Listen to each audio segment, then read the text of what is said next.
Kasih karunia dan damai sejahtera dari Tuhan Allah Bapa kita dan dari anaknya Tuhan Yesus Kristus menyertai kamu. Amin. Selamat hari Minggu saudaraku, selamat Pentakosta. Dalam Minggu Pentakosta ini dengarkanlah firman Tuhan, yaitu dari Yohanes 20 ayat 19 sampai dengan ayat 23. Demikianlah firman Tuhan. Ketika hari sudah malam pada hari pertama minggu itu, berkumpullah murid-murid Yesus di suatu tempat dengan pintu-pintu yang terkunci karena mereka takut kepada orang-orang Yahudi. Pada waktu itu datanglah Yesus dan berdiri di tengah-tengah mereka dan berkata, "Damai sejahtera bagi kamu." Dan sesudah berkata demikian, ia menunjukkan tangannya dan lambungnya kepada mereka. Murid-murid itu bersukacita ketika mereka melihat Tuhan. Maka kata Yesus sekali lagi, "Damai sejahtera bagi kamu. Sama seperti Bapa mengutus aku, demikian juga sekarang aku mengutus kamu." Dan sesudah berkata demikian, ia menghembusi mereka dan berkata, "Terimalah Roh Kudus. Jikalau kamu mengampuni dosa orang, dosanya diampuni. Dan jikalau kamu menyatakan dosa orang tetap ada, dosanya tetap ada." Demikianlah firman Tuhan. Selamat Pentakosta, saudaraku. Ketika kita merayakan turunnya Roh Kudus, ada beberapa hal prinsip yang harus kita ingat. Yang pertama, Roh Kudus itu adalah Tuhan, berkuasa atas dirinya sendiri. Maka tidak ada satu kuasa pun di bumi untuk menyuruh Roh Kudus turun atas siapa dan kapan waktunya. Sekali lagi, hanya Roh Kudus yang berkuasa atas dirinya, kapan dia turun dan atas siapa dia turun. Yang kedua, saudara-saudaraku yang terkasih, bahasa roh adalah bahasa Allah, maka itu tidak dapat diajarkan, tetapi Tuhan sendiri yang mengajarkan. Dan bahasa roh adalah bahasa yang memberikan pengertian. Berbanding terbalik dari Kejadian. Dalam membangun Menara Babel, di Kejadian 11 ayat 6-8, di sana Tuhan mengacaukan bahasa manusia.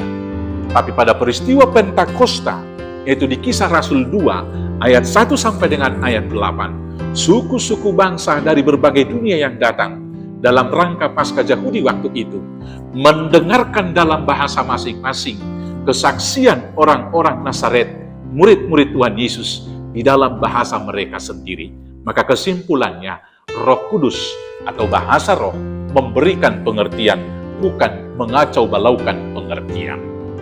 Tentang berbahasa roh, saudara-saudaraku yang terkasih, Rasul Paulus menjelaskan di dalam 1 Korintus 14 ayat 26 dan seterusnya. Bila ada yang berbahasa roh dalam persekutuan, peraturannya adalah 2 atau 3 orang. Dan biarlah mereka satu-satu menyatakan kesaksiannya dengan berbahasa roh. Dan 1 orang harus menjelaskan kesaksian bahasa roh tersebut. Bila tidak ada yang menjelaskan, maka orang yang menerima karunia bahasa roh tersebut harus diam di tengah persekutuan. Dan selanjutnya, orang yang telah menerima kuasa roh akan diubahkan menjadi manusia yang baru, yang membuahkan buah-buah roh, seperti yang termaktub, seperti yang tertulis di dalam Galatia 5 ayat 22 sampai dengan 23. Dari sanalah kita mengenal bahwa seseorang telah diurapi oleh Roh Kudus. Karena Tuhan Yesus mengatakan, "Dari buahnya lah engkau mengenal mereka." Dan pada perayaan Pentakosta hari ini, dalam perikop bacaan kita, Tuhan Yesus mengatakan kepada kita, "Terimalah Roh Kudus." Kenapa kita harus menerima Roh Kudus? Supaya kita diubahkan menjadi manusia yang baru. Saul ketika diurapi dalam epistel hari ini, kemudian dia menjadi manusia yang lain. Dia bernubuat seperti para nabi. Kita yang menerima kuasa Roh Kudus, kemudian akan dibimbing oleh Tuhan hidup baru. Yang pertama sekali, kita dibimbing untuk mengerti firman Tuhan dan hidup di dalamnya. Kita diubahkan menjadi manusia yang baru. Dari seorang pembenci menjadi orang yang mengasihi. Dari seorang yang pendendam menjadi orang yang mengampuni. Dari seorang yang mementingkan diri sendiri dan mengorbankan orang lain, menjadi manusia yang baru. mau berkorban untuk orang lain. Karena untuk itulah dipanggil. Dan kemudian orang-orang yang telah diurapi Roh Kudus diberikan kuasa untuk menyatakan kebenaran di dunia, mengampuni orang, dan menyatakan dosa dari orang-orang yang telah menyimpang dari firman Tuhan. Diberikan juga kuasa untuk bernubuat dan menyatakan kebenaran firman Tuhan. Karena itu saudara-saudaraku yang terkasih, terimalah Roh Kudus, Roh pembimbing, Roh penghibur, Roh yang akan menuntun kita kepada pengharapan yang pasti, yaitu hidup yang kekal. Selamat Pentakosta, Tuhan Yesus memberkati. Amin. Kita bersatu dalam doa.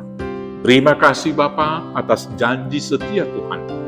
Ketika Yesus Kristus naik, Dia telah menggenapi janjinya dengan memberikan Roh penghibur, yaitu Roh Kudus kepada kami. Maka pimpinlah kami dalam hidup kami ya Tuhan, agar kami senantiasa boleh dibimbing di dalam kebenaran firman Tuhan, melangkah pasti kepada tujuan akhir kami, yaitu kehidupan yang kekal. Berangkatkan kami bersaksi, hanya dengan pertolongan Roh Kudus, dipimpin Yesus Kristus Tuhan Juru Selamat kami yang hidup. Amin. Selamat Pentakosta, Tuhan Yesus memberkati. Horas, horas, horas.